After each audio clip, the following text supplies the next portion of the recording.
சேர்த்து சொல்லுகிறது. இந்த month beginning first of the மாதம் முதல்ல காலையில் 7 மணிக்கு ஆராதனை வைக்கிறோம். கூகுள்லையாவது வந்து சேர்றீங்க, சந்தோஷம். அதெல்லாம் வாக்குத்தத்தம். அதுவே தீர்க்கதரிசனமாக மாறும். தீர்க்கதரிசனம் தனிப்பட்டத்தில் உரைக்கிறது. தேவனே வந்து எழுந்தருளி சொல்லுகிறது தரிசனங்கள் மூலமாக, சொப்பனங்கள் மூலமாக.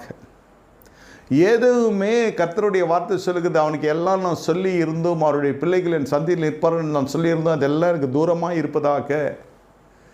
ஏன்? அந்த வேசித்தன பாவம் எவ்வளோ கொடூரமான பாவம், கர்த்தருக்கு எவ்வளோ அருவருப்பானது எல்லாம் அறிந்த மனுஷன் ஏலி. ஒரு ஆசாரனுக்கு தெரியாதா? பாலியல் சம்பந்தப்பட்ட சர்ச்சைகள் சும்மா வருமா? நெருப்பு இல்லாமல் புகையுமா? that was not rumors. That was not a false propaganda. Everything was right.